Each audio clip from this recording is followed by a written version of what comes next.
அனைவருக்கும் வணக்கம்.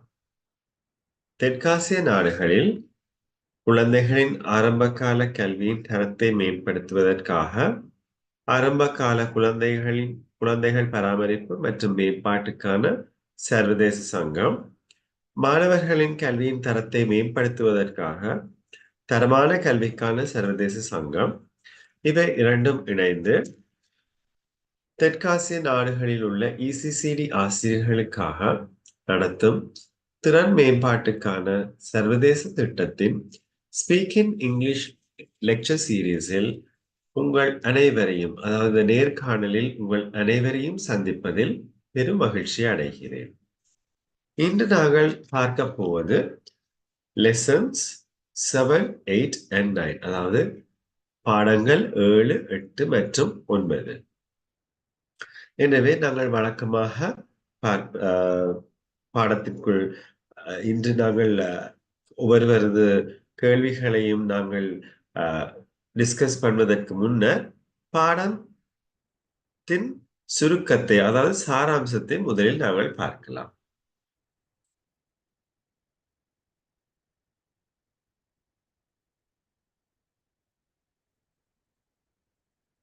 இன்று நம்முடன் யாராவது முதல் தடவையாக இந்த நேர்காணலில் சம்பந்தப்பட்டிருப்பீர்களே ஆனால் அவர்களுக்காக மிகவும் சுருக்கமாக சொல்கிறேன். நாங்கள் ஸ்பீக் இன் இங்கிலீஷ் லெக்சர் சீரீஸிற்கான பாட வீடியோஸினை நீங்கள் iafque.org என்ற இணையதளத்தின் மூலம், இதில் காண்பிக்கப்பட்டுள்ள இணையதளத்திற்கு சென்று அதில் அகாடமிக்ஸ் கிளிக் செய்தீர்களே ஆனால் ஸ்பீக் இன் இங்கிலீஷ் என்ற ஆப்ஷன் ஒன்று உள்ளது. அதை கிளிக் செய்தவுடன் உங்களுக்கு செய்து காட்டுகிறேன். இவ்வாறான ஒரு பக்கத்திற்கு அது உங்களை எடுத்து செல்லும். இந்த பக்கத்திலே நமது அனைத்து பாடங்களையும் நீங்கள், அதாவது ஆங்கிலம் தொடர்பான அனைத்து பாடங்களையும் நீங்கள் பார்க்கலாம்.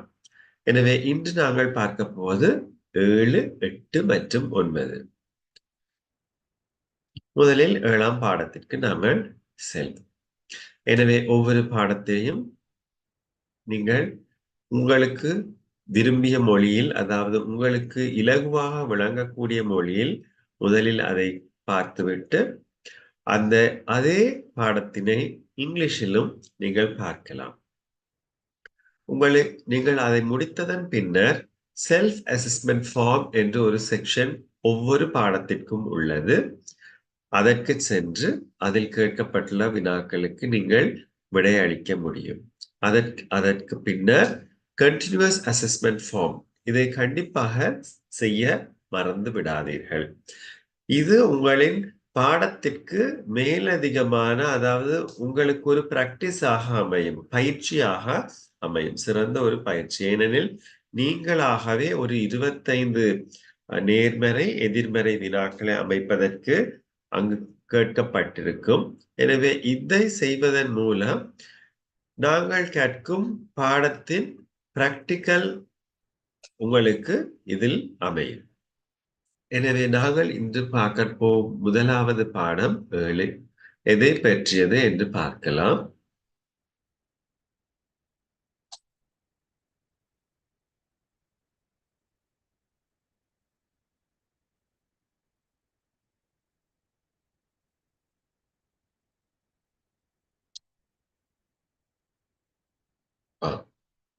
எனவே பாடம் 7 past continuous tense. Past continuous tense என்றால் என்ன? அதாவது இறந்த காலத்திலே நிகழ்ந்த ஒரு விடயம், ஆனால் தொடர்ச்சியாக நடந்த ஒரு விடயத்தை பற்றி பேசுவதே பாஸ்ட் கண்டினியூஸ் டென்ஸ் எனப்படுகிறது. இதனை நாங்கள் ஆங்கிலத்திலே events happening for a particular time in the past என்று கூறுவோம். மீண்டும் கூறுகிறேன், events happening for a particular time in the past. அதாவது இறந்த காலத்திலே நடைபெற்ற சில விடயங்கள், ஆனால் தொடர்ச்சியாக நடைபெற்ற விடயங்கள். இதையே நாங்கள் பாஸ்ட் கண்டினியூஸ் டென்ஸ் என்று கூறுவோம்.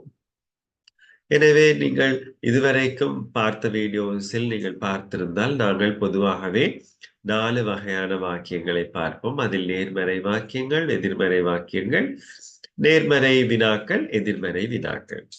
அந்த பாடத்திற்கான சாராம்சம் இந்த ஸ்லைடில் உங்களுக்கு உங்களுக்காக இதில் ஷேர் பண்ணப்படுகிறது. எனவே இதை பார்ப்பதன் மூலம் இந்த பாடம் எப்படி, இதன் பாடத்தின் சுருக்கத்தை நாங்கள் பார்க்கலாம். முதலாவது நேர்மறை வாக்கியங்கள். பொதுவாகவே பாஸ்ட் கண்டினியூஸ் டென்ஸ் நாங்கள் பயன்படுத்தும் போது subject plus was or were plus verb plus ing, subject plus was or were, verb plus ing என்ற ஸ்ட்ரக்சரை நாங்கள் பின்பற்றுவோம். எனவே உங்களுக்கு தெரியும், was, I, he, she, it ஆகிய எழுவாய்களுக்கும் were, you, we, they ஆகிய எழுவாய்களுக்கும் பயன்படுத்தப்படும். I was going to school at that moment. They were walking home last night. Nimal was studying in Central College in 1995. இதில் I எழுவாயாக வரும்போது வாஸும், Nimal they இற்கு வேறும். Nimal was காரணம் என்னவென்றால் தன்மை படர்க்கை, மன்னிக்கவும், படர்க்கை ஒருமைகளுக்கு நாங்கள் வாஸ் பயன்படுத்துவோம். படர்க்கை தன்மை வரும்போது நாங்கள் வேர் பயன்படுத்துவோம். அதே போல நெகட்டிவ் சென்டென்சஸ், எதிர்மறை வினாக்கள். I wasn't going to school. They weren't walking home last night. Nimal wasn't studying in Central College in 1995. பொதுவாகவே நெகட்டிவ் சென்டென்சஸ், அதாவது எதிர்மறை வாக்கியங்களை அமைக்கும் பொழுது not என்ற சொல் அமையும். இதை நாங்கள் கன்ட்ராக்டட் ஃபார்ம் பயன்படுத்தும் பொழுது was not, wasn't ஆகவும், were not, weren't எனவும் நாங்கள் கூற முடியும். இப்போது நாங்கள் எதிர்மறை, மன்னிக்கவும், நேர்மறை வினாக்களுக்கு செல்லலாம். நேர்மறை வினாக்களின் ஸ்ட்ரக்சரை பார்த்தீர்களே ஆனால் was அல்லது were, அதனை தொடர்ந்து subject, verb plus ing. எனவே was I going to school? Were they walking to our home? Was Nimal studying in Central College in 1995? அதே போல எதிர்மறை வினாக்களுக்கு ஸ்ட்ரக்சர் wasn't அல்லது weren't plus subject plus verb ing. இதில் கவனத்தில் கொள்ள வேண்டிய விடயம், எப்பொழுதுமே wasn't அல்லது weren't பயன்படுத்த வேண்டுமே தவிர was not, were not, பயன்படுத்துவது ஏற்புடையதாக இருக்காது. உதாரணங்கள்: wasn't I going to school? Weren't they walking home last night? Wasn't Nimal studying in Central College in 1995? எனவே இதில் 4 வகையான வாக்கியங்களையும் நாங்கள் பார்த்தோம். இப்போது நாங்கள் இந்த பாடத்திற்கு பதிலளித்த ஒரு சிலரின் பதில்களை நாங்கள் இப்போது பார்க்கலாம். லெசன் 7. எனவே நான் கூறியது போல பாஸ்ட் கண்டினியூஸ் டென்ஸ். இதில் நாங்கள் 25 நேர்மறை வினாக்கள், 25 எதிர்மறை வினாக்கள் அமைக்க வேண்டும். முதலாவது கேள்வி, was I dancing the party? இதில் ஒரு சிறு பிழை உள்ளது. was I dancing at the party என்று வர வேண்டும். நான் பார்ட்டி அதாவது விருந்தில் ஆடினேனா?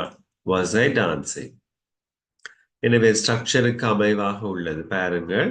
was அல்லது were plus subject verb ing. அப்போது இங்கு verb வினைச்சொல் எதை குறிக்கிறது? டான்ஸ். எனவே verb plus ing dancing. இரண்டாவது, was I snoring loud? இதை நாங்கள் இன்னும் திருத்தமாக சொல்வதாக இருந்தால் loudly என்று கூறுவோம். loudly என்று நாங்கள் சொல்லும் பொழுது அது ஒரு adverb-ஐ குறிக்கிறது. adverb என்றால் வினை அடைமொழி. இதில் வினைச்சொல் snoring குரட்டை. loudly சேர்க்கப்படும் பொழுது இந்த வாக்கியத்திற்கு மேலதிகமாக தெளிவை கொடுக்கிறது. was I snoring loudly? நான் சத்தமாக குரட்டை விட்டேனா? நான் குரட்டை விட்டேனா என்பதற்கும் சத்தமாக குரட்டை. எனவே அந்த வினை சொல்லே அது மேலதிகமாக விளக்குகிறது. எனவே லவுடிற்கு பதிலாக லவுட்லி பாவிப்பது இங்கு உசிதம். அடுத்தது, was I speaking clearly? இதில் clearlyயும் ஒரு adverb. was I looking just like my mom? was he driving very fast? was he always playing his games? இதை நீங்கள் was he always playing games அப்படி அவ்வாறு கூறவும் முடியும். was he drawing on the canvas? was he reading the book? ஆனால் இந்த was he reading the book when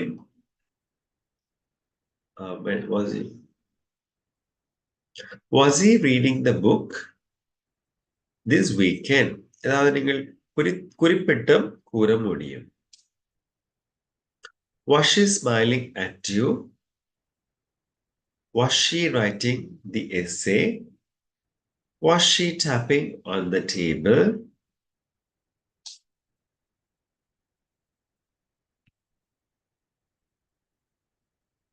was it wagging its tail?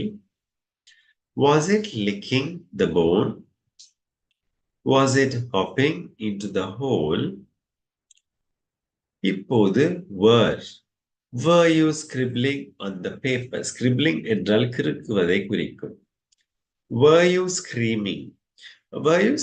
இது இந்த கேள்வி சரியாக இருப்பினும் ஏதோ அதாவது இது ஒரு முழுமை அடையவில்லை.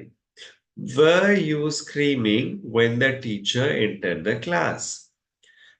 ஏனெனில் இது இறந்த காலத்திலே தொடர்ச்சியாக நடைபெற்ற ஒரு விடயம். were you screaming என்று கூறுவதற்கு பதிலாக were you screaming while the teacher entered the class?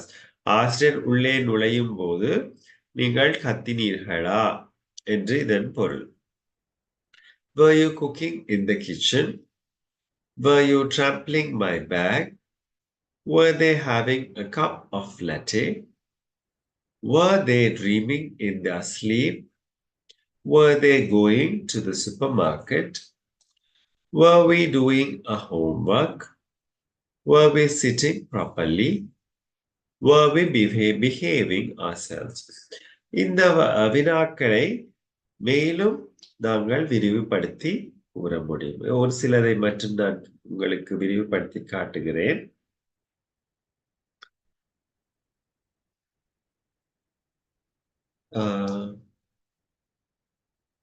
were they going to the supermarket this weekend?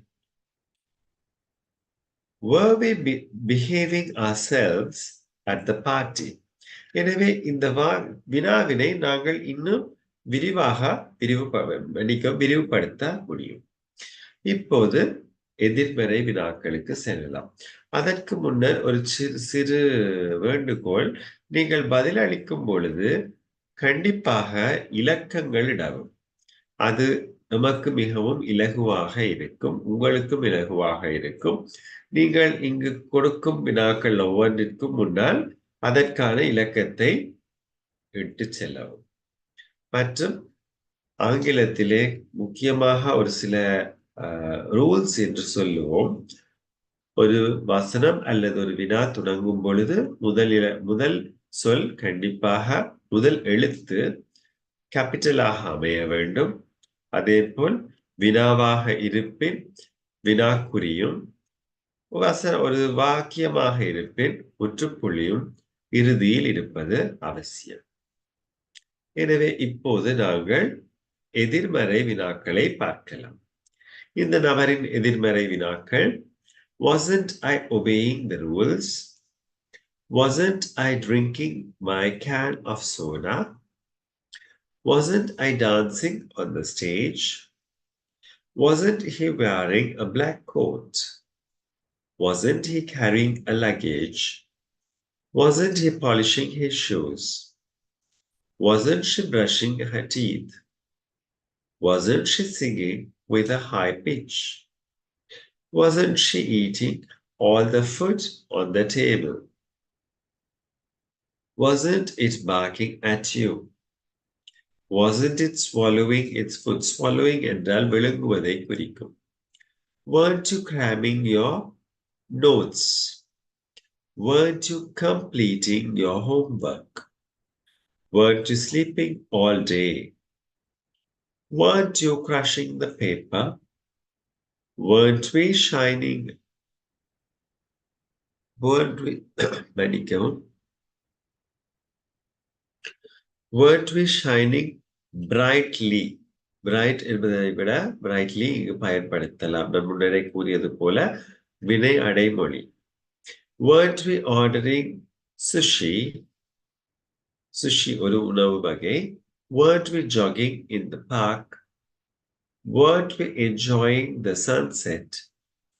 Weren't they bullying the kids? Weren't they calling you?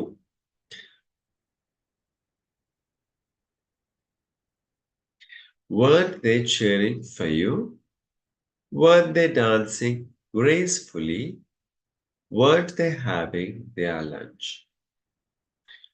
அடுத்து உள்ள நபரின் வினாக்கள் இதோ. இதில் நான் கூறியதைப் போல நீங்கள் அதற்கான கேள்வி இலக்கத்தை முன்னர் சேர்த்துக் கொள்ளலாம். Was she coming home yesterday? Was I eating dinner at that time?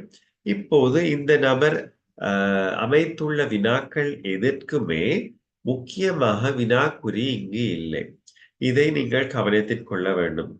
வினாக்களாக இருப்பின் கண்டிப்பாக உங்கள் வினாவிற்கு பின்னால் வினாக்குறி இருத்தல் அவசியம். அதே போல சில எதிர்மறை வினாக்களையும் பார்ப்போம். Were not they going to Anuradhapura last night? நான் எப்பொழுதுமே கூறுகிற ஒரு விடயம், நாங்கள் எதிர்மறை வினாக்கள் அமைக்கும் போது contracted forms, அதாவது wasn't அல்லது weren't பயன்படுத்த வேண்டும். எனவே இந்த வினாவினை நான் weren't they going to Anuradhapura last night? Weren't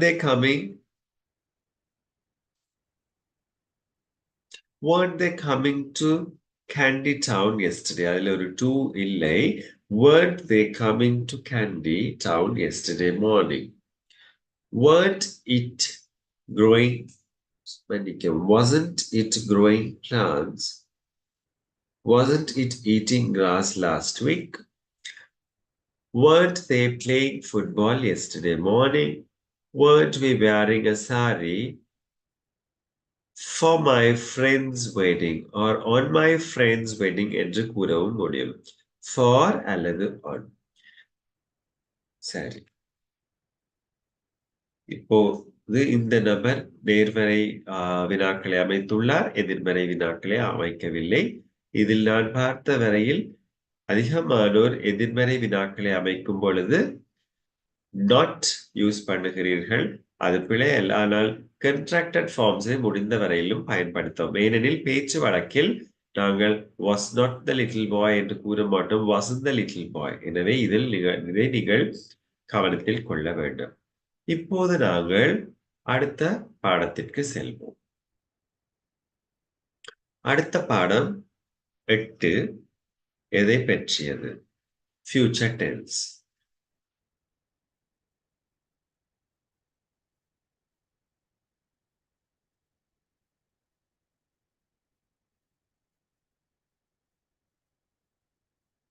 சரி, ஃபியூச்சர் இது நாங்கள் முன்னரும் ஆராய்ந்த ஒரு காலம், எதிர்காலம். எதிர்காலம் என்பது நடக்க போகும் ஒரு விஷயத்தை பற்றி நாங்கள் ஆராயும் பொழுது பயன்படுத்துவோம். எனவே நேரடியாக நாங்கள் இந்த 4 வகை வாக்கியங்களுக்கும் செல்லலாம். நேர்மறை மன்னிக்கவும், நேர்மறை வாக்கியங்கள். நேர்மறை வாக்கியங்களை அமைக்கும் போது subject plus will plus verb, அதாவது எழுவாய், அதனை தொடர்ந்து will or shallும் நீங்கள் பயன்படுத்த முடியும், பிளஸ் verb, வினைச்சொல். I will go to school tomorrow at 7:30 a.m. They will work in the office next Sunday. Nimal will study in a new class starting next month. இதில் எதிர்காலத்திலே நாங்கள் வசனங்கள் அமைக்கும் பொழுதாகட்டும் அல்லது வினாக்கள் அமைக்கும் போதாகட்டும் அனைத்துக்குமே will or shall தான் பயன்படுத்தப்படும். எனவே எந்த எழுவாயாக இருப்பினும் I, you, we, they, he, she, it தன்மை படர்க்கை அல்லது மன்னிக்கவும் படர்க்கை ஒருமை அல்லது படர்க்கை பன்மை எதுவாக இருப்பினும் நாங்கள் பயன்படுத்துவது will அல்லது shall. அதே போல எதிர்மறை வாக்கியங்கள் I won't go to school tomorrow will not contracted form பாவிக்கும் போது won't என்று நாங்கள் கூற முடியும். They won't work in the office next Sunday. Nimal won't study in a new class starting next month. அதே போல நாங்கள் இப்போது நேர்மறை வினாக்களை பார்க்கலாம். நேர்மறை வினாக்களின் போது ஸ்ட்ரக்சர் ஆனது முதலில் shall அல்லது will, அதனை தொடர்ந்து subject plus verb. அதாவது shall அல்லது will, அதனை தொடர்ந்து எழுவாய், அதை தொடர்ந்து வினைச்சொல். Shall I go to school tomorrow at 7:30 a.m.? Will they work in the office next Sunday? Will Nimal study in a new class starting next month? எனவே இந்த வினாக்கள் அனைத்துமே எதிர்காலத்தில் நடக்க போகும் ஒரு விடயத்தை குறித்து எழுப்பப்படும் கேள்விகளாகும். நெகட்டிவ் கொஸ்டின்ஸை பார்த்தோமே ஆனால் நெகட்டிவ் கொஸ்டின்ஸ் shan't அல்லது won't plus subject plus verb. இன்னும் விரிவாக கூறுவதாக இருந்தால் shall not அல்லது will not plus subject plus verb. எனவே contracted forms ஐ பயன்படுத்தி shan't I go to school tomorrow at 7:30 a.m. Won't they work in the office next Sunday? Won't Nimal study in a new class starting next month? என்று நாங்கள் அமைக்கிறோம். இப்போது இந்த பாடத்திற்கு அளிக்கப்பட்ட பதில்களை பார்க்கலாம்.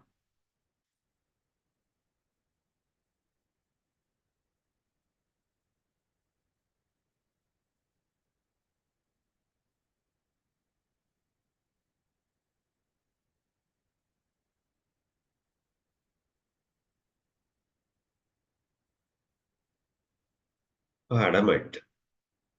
எனவே இங்கு எதிர்பார்க்கப்படுவது 25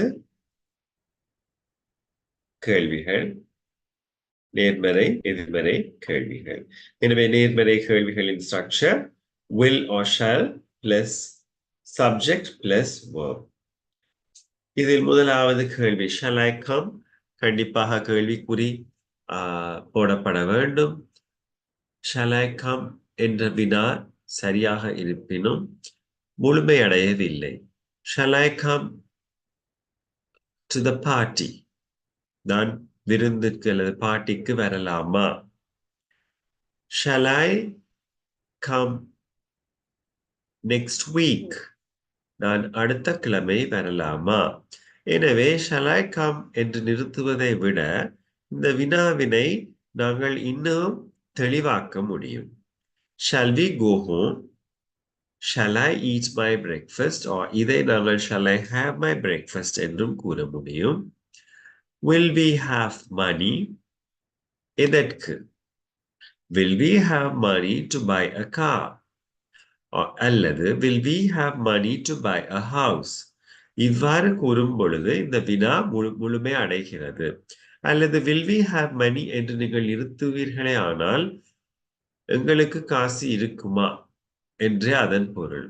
காசு எதற்கு என்று நமக்கு தெரியாது. எனவே இது ஒரு முழுமையற்ற ஒரு வினாவாக உள்ளது.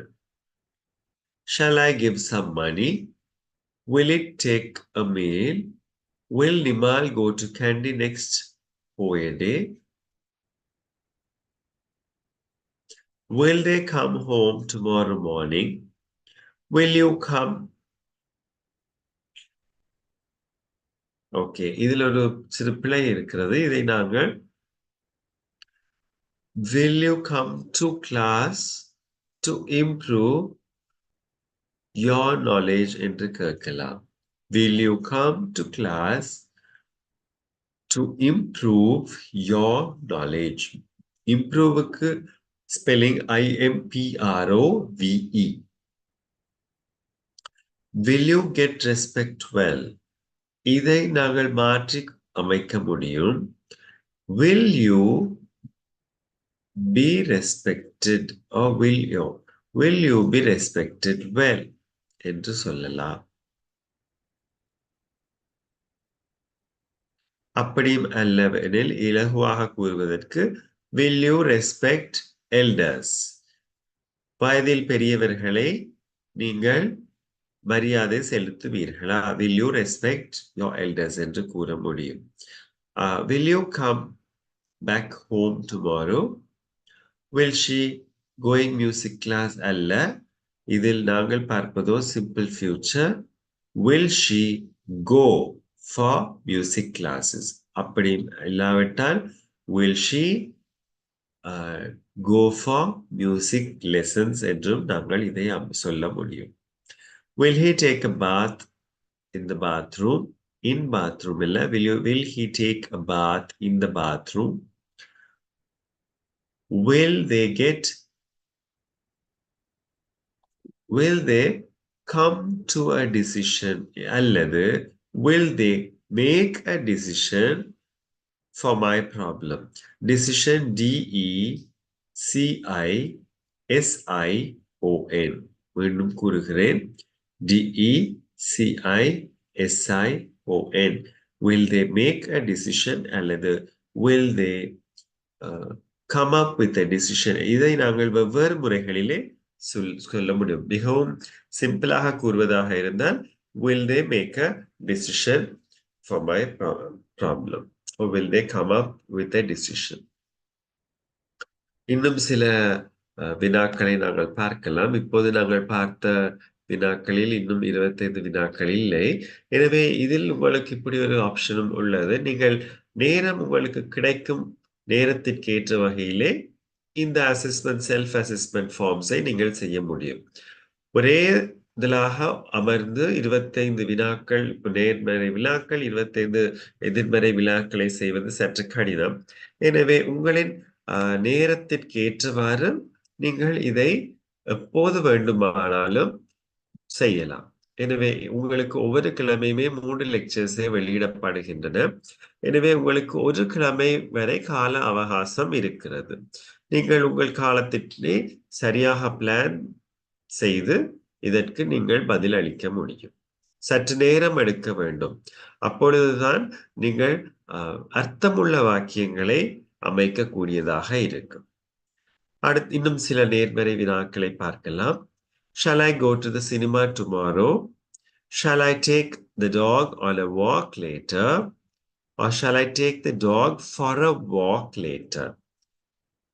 Shall I sing a song for you for the event or மன்னிக்கவும் on the event day? Shall I present my ideas next week? Shall we dance for the song at your party?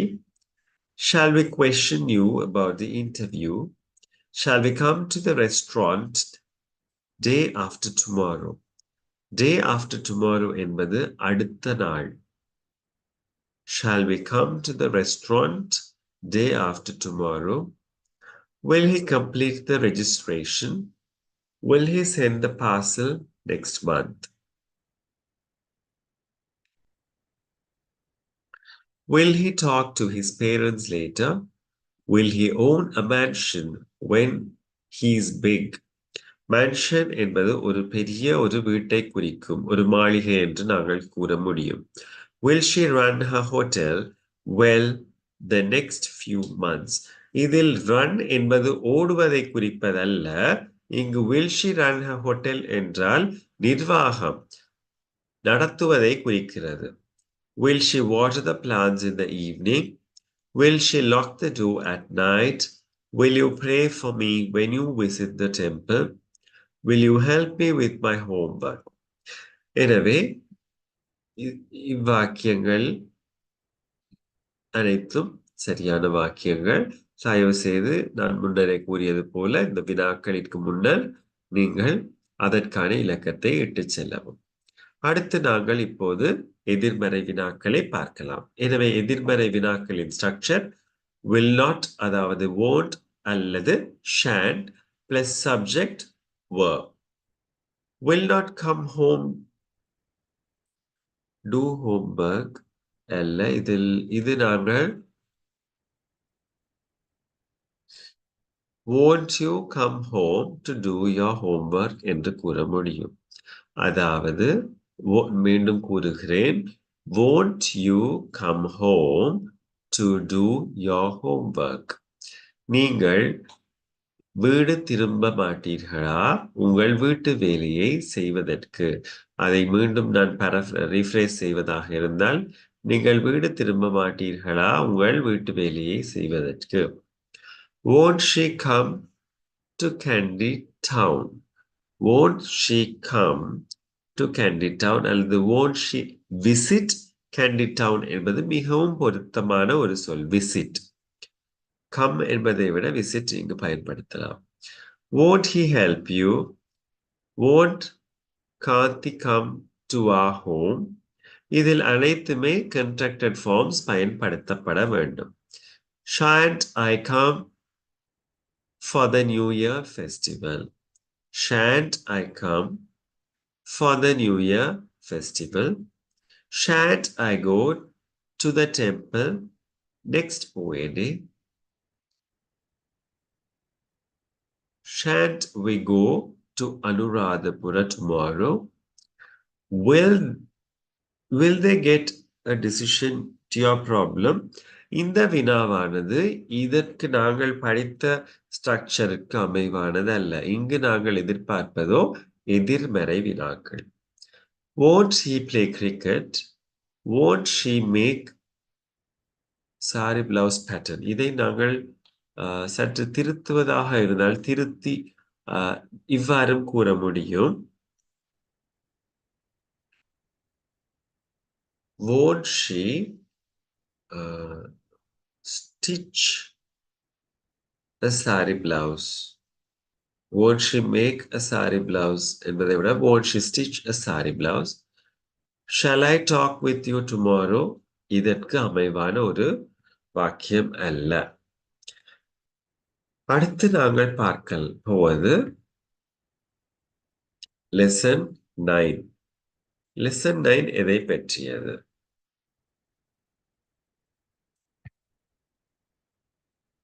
lesson 9 past tense.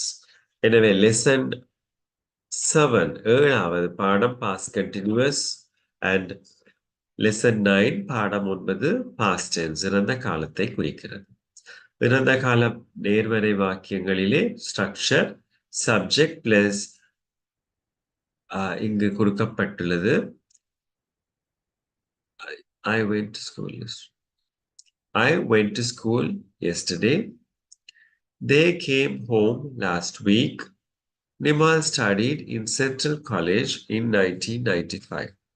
இதன் ஸ்ட்ரக்சரை நீங்கள் பார்த்தால் subject plus verb.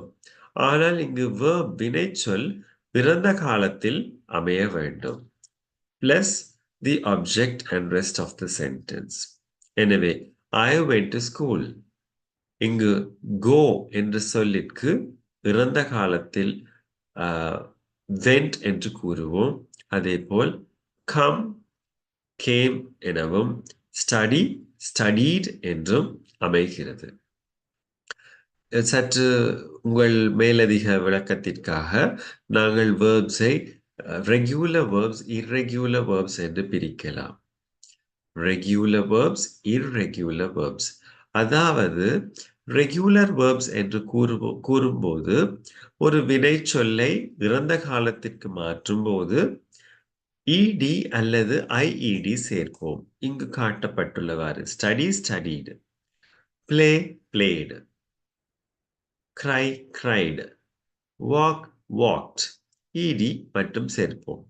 இவ்வகையான வினைச்சொற்களை நாங்கள் regular verbs என்று கூறுவோம். அதேபோல் irregular என்றால் மாறுபட்டது என்று பொருள். come came, eat ate, go went இவ்வகையான வினைச்சொற்களை நாங்கள் irregular என்றும் கூறுவோம். இப்போது எதிர்மறை வாக்கியங்களை பார்க்கலாம். subject plus didn't, அதாவது did plus not plus verb plus the object or the rest of the sentence. இங்கு எதிர்மறை வாக்கியங்களை அமைக்கும் பொழுது நேர்மறை வாக்கியங்களிலிருந்து சற்றே மாறுபட்டதாக இருக்கும். did not அனைத்து சப்ஜெக்ட்ஸுக்கும் பாவிக்கப்படும். I, you, we, they, he, she, it. மற்றது verb வந்து பேஸ் verb என்று கூறுவோம். அதாவது இறந்த காலம் அல்ல, அந்த பேஸ் அதாவது வினைச்சொல் இறந்த காலத்திற்கு அமைவானல்ல அந்த சாதாரண வினைச்சொல் பயன்படுத்தப்படும். இப்பொழுது நீங்கள் உங்கள் பாசிட்டிவ் வாக்கியத்தை பாருங்கள். I went to school. go went. ஆனால் இதே எதிர்மறை வாக்கியத்தை பாருங்கள். I did not go என்று வருகிறது. they came home. எதிர்மறை வாக்கியத்திலே they did not come home. Nimal studied in Central College. எதிர்மறை வாக்கியத்திலே Nimal did not study என்று வருகிறது. எனவே இது நீங்கள் கவனிக்க வேண்டிய ஒரு விடை. அடுத்து நாங்கள் பார்ப்பது நேர்மறை வினாக்கள். நேர்மறை வினாக்கள் did plus subject plus verb. Verb, base verb. So, did I go to school yesterday? Did they come home last week? Did Nimal study in Central College in 1995? Negative questions, எதிர்மறை வினாக்கள். Didn't contracted forms பயன்பட்டுள்ளது. Didn't plus subject plus verb. Didn't I go to school yesterday? Didn't they come home last week? Did Nimal study in Central College in 1995? இப்போது நாங்கள் இதற்கான அளிக்கப்பட்ட பதில்களை சற்று பார்க்கலாம்.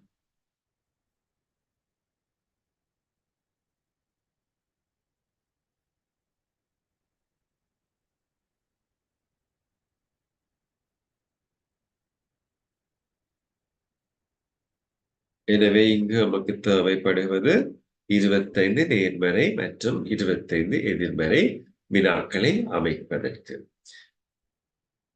நேர்மறை வினாக்கள் did plus subject plus past verb form. Did you மன்னிக்கவும் did plus subject plus verb base verb form. Did you play cricket? கேள்விக்குறிகள் போடப்பட வேண்டும். Did I come home? Did she come to the classroom? 2. Did the doctor make a decision? Get a decision என்றதற்கு மாறாக நாங்கள் did the doctor make a decision என்று சொல்ல முடியும். Decision DECISION. Did mother go to the temple? Or did mother come to the temple? அதற்கு அதை விட did mother go to the temple என்று கூறுவது இன்னும் தெளிவாக இருக்கும். அம்மா கோயிலுக்கு சென்றாரா? Did Gamini go to the hospital? இதை நாங்கள் did Gamini visit the hospital என்றும் கூற முடியும். Did you make a decision for your problem? Did she take a bath or did she have a bath? Did I talk with you? Did they come home? Did my son come home? Did my daughter eat her breakfast? Did you play cricket? Did it grow up? இன்னும் பல உதாரணங்கள் சொல்லலாம். Did they visit you yesterday? Did you attend the meeting last week? Did you buy provisions for last week? Did you sleep early yesterday? எனவே இவ்வாறு இன்னும் பல வினாக்களை நாங்கள் அமைக்க முடியும். இப்போது எதிர்மறை வினாக்கள். எதிர்மறை வினாக்களிலே structure didn't less subject less verb. Didn't come tomorrow அல்ல, இது didn't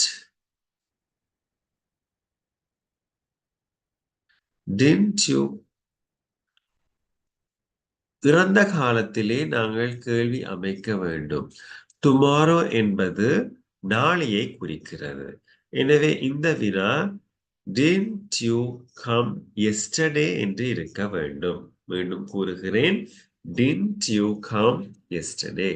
காரணம் டுமாரோ என்றால் நாளை, past tense இறந்த காலத்திலே நாங்கள் பேசும் பொழுது அது முடிந்த ஒரு விடயத்தை பற்றியே அமைய வேண்டும். எனவே didn't you come yesterday இந்த அனைத்து வினாக்களுக்கும் கேள்விக்குறி கண்டிப்பாக இருக்க வேண்டும். Didn't I go to Candy Town? இதை நான் didn't I visit Candy Town? Didn't mother go to the temple? Didn't we play cricket? Didn't you come home? இதை இன்னும் தெளிவாக didn't you come home early? Didn't you come didn't she make a cup of tea?